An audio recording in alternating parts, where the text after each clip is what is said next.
Donc mon terrain principal, c'est le terrain Osy-Salomon, et j'y suis encore retournée cet été, l'été 2016, donc pour un mois. Et comme ça fait presque plus de 30 ans que j'y vais, disons 35 ans, très souvent, en n'y allant qu'un seul mois, j'arrive quand même à faire énormément de travail parce que j'ai déjà tellement de connaissances. Et la difficulté, je pense justement, c'est d'arriver à me passer au-delà de l'usure du terrain. Et même si la stimulation intellectuelle est encore là, après tant d'années, on, on fait l'expérience d'un tel confort, un confort physique bien sûr, mais un confort intellectuel qui nous permet qui est dangereux. Euh, donc il faut essayer constamment de garder ce regard très aigu, de se gouverner soi-même, d'arriver à essayer de garder l'acuité visuelle qui est toujours présente quand on fait un terrain nouveau et qu'on découvre les choses nouvelles. Je me rappelle avoir passé il y a quelques années 3 fois 6 mois en Allemagne de l'Est pour des raisons professionnelles liées à la carrière de mon compagnon. Et j'ai, euh, j'ai adoré de nouveau découvrir cette découverte. La découverte de cette Allemagne de l'Est que je ne connaissais pas du tout, avoir à apprendre la langue, alors avoir à comprendre de nouvelles choses, savoir comment naviguer dans ce monde que je ne connaissais pas, découvrir en même temps l'histoire, les traumatismes de la guerre de 40, les traumatismes de l'Allemagne démocratique sous gouvernance soviétique. Et ça, c'est quelque chose dont je ne fais plus vraiment l'expérience au Salomon. Ce plaisir de la découverte. Mais par contre, ce que j'ai au Salomon, c'est le plaisir de la compréhension en profondeur. Le plaisir de me dire, ah oui, je comprends maintenant pourquoi ça se passe comme ça. Malgré tout, il y a toujours des petits moments d'étincelles qui sont de nouveautés, qui sont importants. Mais il y a plus ce souffle là qui nous prend, là, mais c'est merveilleux, c'est la découverte. Et c'est ce qui nous anime entre anthropologues. Hein. On essaie de comprendre un peu les choses et tout d'un coup... Bon, donc, il y a le confort qui est le danger. Le confort, c'est le danger. Mais il y a la satisfaction d'arriver à comprendre beaucoup mieux des choses en détail. On n'est plus dans les grandes lignes, là. Quand j'ai découvert l'Allemagne de l'Est et que j'ai appris l'allemand, c'était les grandes lignes. Là, j'avais l'impression que j'avais tout compris. Oh, en un mois, ça y est, j'ai compris le traumatisme allemand, les machins. Pas du tout, j'étais complètement à côté. Mais j'avais déjà repéré des pistes possibles de recherche. Au Salomon, on est dans la finesse. Là, je suis dans la finesse. Et je m'approche davantage de la perspective que j'ai toujours aimée, celle de Clifford Geertz, Thick Description.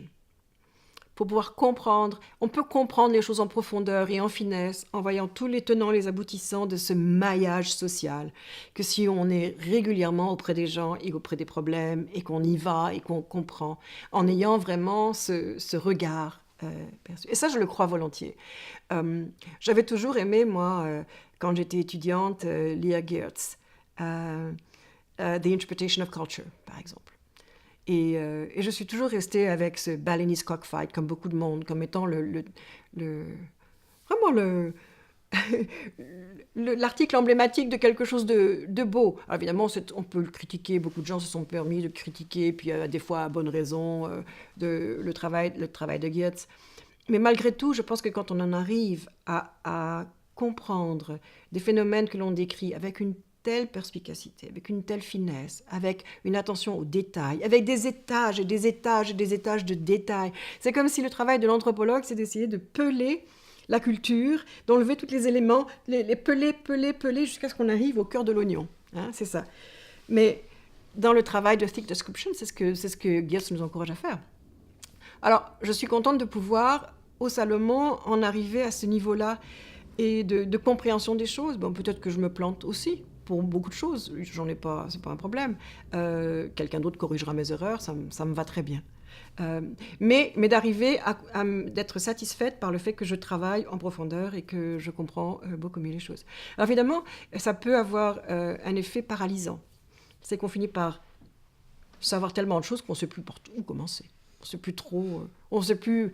Tout est important, Tout est important, toutes les transformations sont là, tous les modes de compréhension sont en place, tous les acteurs sont là, tous les trucs sont... Bon, voilà, ok, je commence par quoi?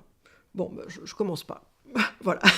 Alors, c'est un peu l'angoisse qu'on a hein, quand on en est là, à ce niveau de complexité. Euh, je me rappelle, il n'y a pas très longtemps, j'avais des étudiants de doctorat qui étaient partis justement faire du terrain au Salomon, c'est sur le terrain de Pierre Maranda, et un peu à côté. Et au bout d'une semaine, d'un mois, ils m'écrivent un rapport de terrain merveilleux. Ah, oh, ça y est, on a tout compris. Ah, mais ça y est, c'était extraordinaire et tout ça. Je ne sais plus ce qu'il m'a raconté. Et là, je disais, oui, ce sont de très bonnes pistes. Mais si le terrain doit durer 1 an, c'est parce qu'on doit se méfier. Bon, très bien, explorez les pistes, mais ne prenez pas tout pour acquis. Et c'est vrai que au bout de 30 ans, ou 35 ans, au même endroit, on n'a plus cet enthousiasme-là. Mais on a autre chose. Et donc, surtout dans le terrain dans lequel je travaille, qui est vraiment différent du terrain, par exemple, que Pierre Maranda a fait, et Pierre et Élie Congas Maranda, qui ont tous les deux travaillé pendant longtemps dans une petite île artificielle chez les Lao, sur l'île de Maleta, et des travaux aussi du travail de terrain différent de celui que Roger Keesing a pu faire aussi chez les Kwayo. Moi, je fais du terrain urbain.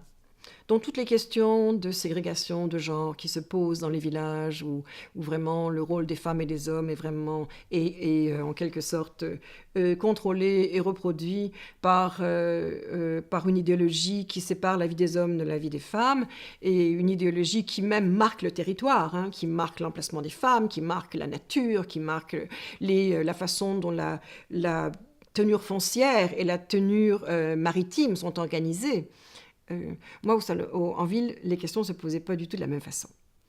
Il y avait quand même, surtout au début, dans les années 80, là, au début de la ville est neuve. La ville où je travaille à Honiara, hein, c'est une ville récente qui a été construite sur ce qui restait des bases américaines sur l'île de Guadalcanal après la guerre du Pacifique. Hein. Donc, on dit une ville qui commence dans les années 50, voilà.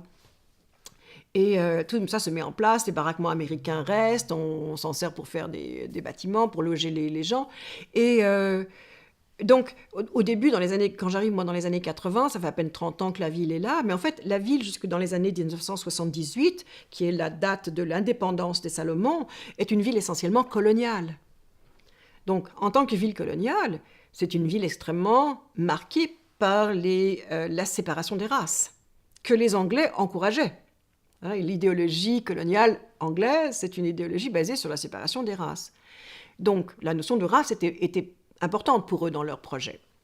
Donc, il y avait des belles maisons en haut des collines, voilà, où on avait la vue sur la mer et on avait la brise maritime. Et il y avait les petites maisons construites en contreplaqué, comme je le disais tout à l'heure, dans les petites vallées, les petits machins, étouffantes, plein de moustiques, sans vue, sans rien. C'était là que les Mélanésiens habitaient. Mais au début, en tant que ville coloniale, donc, elle correspond au projet colonial, c'est-à-dire de servir de point de circulation des denrées qui rentrent dans l'archipel et qui en sortent. Alors, les denrées qui rentrent, c'est les denrées de base pour les colons qui sont là et qui ont besoin d'avoir un petit peu de choses et que les Chinois veulent aussi vendre aux Mélanésiens. Et les denrées qui sortent, c'est les denrées qu'on a vues un peu partout, c'est-à-dire du copra pour aller alimenter les usines Unilevers quelque part, là, du thon pour aller alimenter les usines de thon en boîte ailleurs. Enfin bon, il y a très peu de choses qui en sortent. Mais donc la ville coloniale, très marquée par la ségrégation raciale, et très marquée aussi par la ségrégation sociale qui s'installe. Mais au fur et à mesure que l'on s'approche de la fin de la colonisation, une fin de la colonisation que les Anglais encouragent, parce qu'ils veulent se débarrasser de ce petit archipel qui ne sert plus à rien là-bas au fin fond du Pacifique et qui leur rapporte rien, mais qui leur coûte que des ennuis. Donc on met en place une sorte de bourgeoisie qui va continuer, perpétuer l'idéologie coloniale après l'indépendance. Et cette bourgeoisie qui s'installe, qui est en fait, en quelque sorte, ancrée que l'on trouve déjà, qui existe parce qu'il y a des gens très tôt qui se sont impliqués des Mélanésiens qui se sont impliqués très tôt dans dans le gouvernement colonial, donc ils sont devenus des fonctionnaires dans la constabulary, c'est pas la gendarmerie, ils sont devenus des missionnaires, ils sont devenus des instituteurs, et tous ces gens se sont en place, et c'est ces gens-là que le pouvoir colonial qui s'en va utiliser pour pouvoir continuer leur projet colonial après la décolonisation. Donc on a, quand moi j'arrive en 81, une ville qui est tout à fait récente. C'est à partir de la décolonisation que les Mélanésiens commencent à s'installer en ville et qui commencent à prendre possession en fait de la ville, qui la mélanésianise en quelque sorte. Alors qu'avant c'était vraiment une ville coloniale, telle qu'on peut les voir, telle qu'on les a vues, enfin moi quand j'étais enfant, dans les parties de l'Afrique de l'Ouest qui étaient colonisées par les Anglais, quoi. Donc, beaucoup de résonance. Et là, donc, les bourgeois mélanésiens qui s'installent et qui se développent, qui deviennent donc ministres de ci, ministres de ça, même premiers ministres, s'installent et dans les maisons chics en haut des collines. Et puis les plus pauvres restent là où ils étaient. C'est-à-dire, donc, la différence de classe se répercute aussi d'un point de vue territorial. Et alors que dans les villages, on a des différences de genre qui se répercutent dans l'espace territorial, on a en ville des différences de classe qui prennent la suite des différences de race qui se répercutent dans l'espace urbain. Alors ça, c'est quand même très intéressant. Donc, une des grandes différences qui existent quand j'arrive, moi, à Honiara dans les années 80, au début des années 80, c'est le début donc de ce système de classe qui commence à se reproduire, qui commence à s'établir plutôt, alors que dans les villages, il n'existe pas.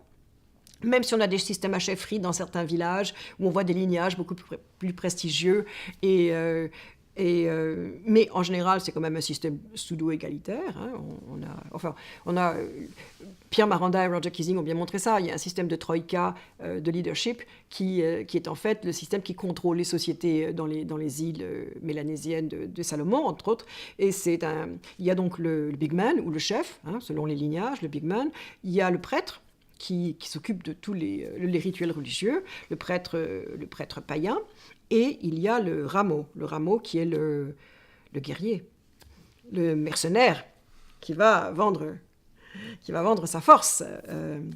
Donc, en ville, on retrouve parmi ces gens qui se sont bien positionnés lors de l'époque coloniale, certains de ces leaders.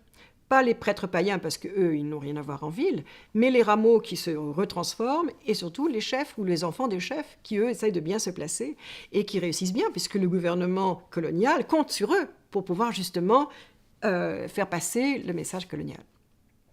Donc on voit ça. Alors, là-dessus se greffe évidemment, comme on voit dans les villages, la distinction de pouvoir liée au genre. Et en ville, ça a été tout un bouleversement. Au début, il n'y avait que des hommes qui émigraient. Et les hommes allaient travailler à la ville, les femmes restaient au village avec leur famille, on envoyait des remittances, je ne me rappelle plus le nom français pour ça, on envoyait de l'argent, les hommes gagnaient des salaires et renvoyaient de l'argent au village pour faire vivre leur famille.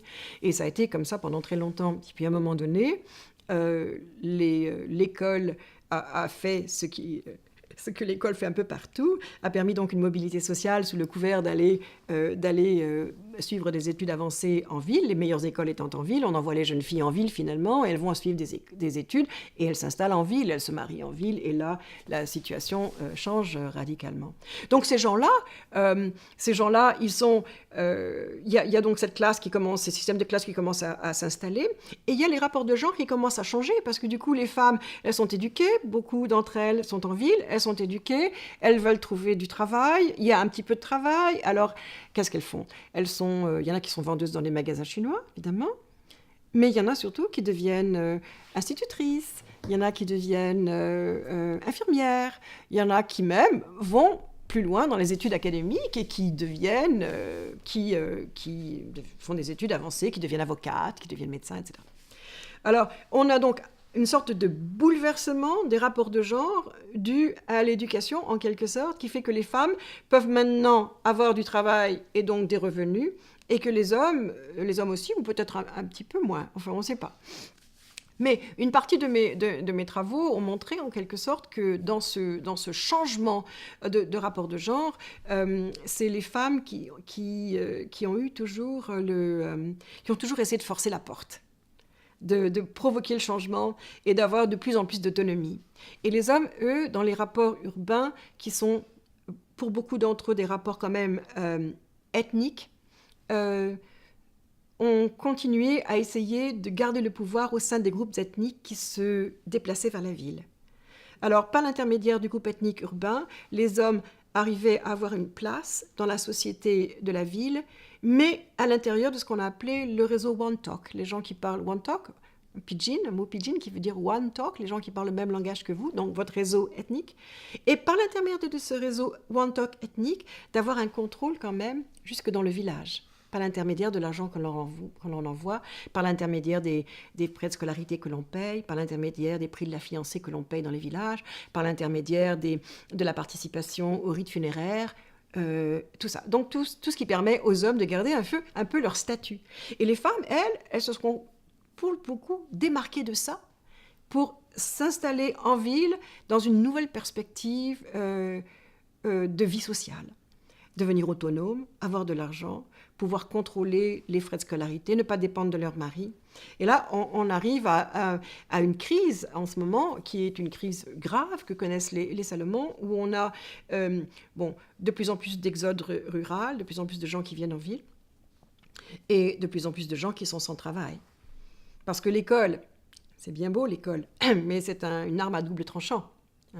Donc, si ça a permis aux femmes, en quelque sorte, de se mobiliser, de se déplacer et d'augmenter un petit peu leur bien-être physique et matériel, ça a créé aussi une ou deux générations de jeunes qui maintenant refusent de rester dans les villages, qui refusent toute l'idéologie de la coutume villageoise et de la vie rurale, et qui ne veulent qu'une chose, c'est aller en ville, travailler à salaire pour vivre une vie complètement différente. Alors on a ce clivage entre la ville et les zones rurales qui est de plus en plus grave, et ce qui fait qu'en ville, on a maintenant à peu près 70 000 habitants, la capitale d'Honiara, 70 000 habitants, et dans une population totale d'environ 500 000 habitants pour tout l'archipel, donc c'est énorme, et il y a du travail pas pour tout le monde. Il y a pas le plus gros employeur, c'est le gouvernement qui est déjà saturé. Donc on a des gros problèmes sociaux. Et alors, pas marginalisation des hommes, pas du tout, mais cette fragilité en quelque sorte des hommes face à leur rôle social qui n'est plus tout à fait ce qu'il était avant, a créé une recrudescence, on le dit, c'est ce que les spécialistes disent, de la violence domestique. Moi, j'ai jamais travaillé là-dessus, donc je peux pas vraiment savoir si les études qui ont été faites là-dessus, par l'UNESCO par exemple, sont bien avérées.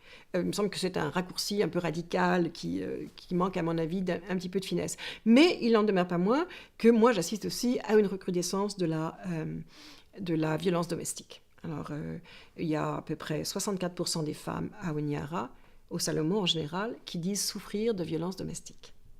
De l'avoir, à un moment donné, avoir souffert de violence domestique. On n'entendait pas ça avant. Est-ce qu'on ne se posait pas la question? J'en sais rien. Mais c'est quand même important de savoir ça. Alors, il y a donc toutes sortes de rôles sociaux qui ont changé, qui sont importants à évoluer. Et c'est pour ça que maintenant, le projet que j'ai en ce moment au Salomon est un projet qui porte sur le prix de la fiancée.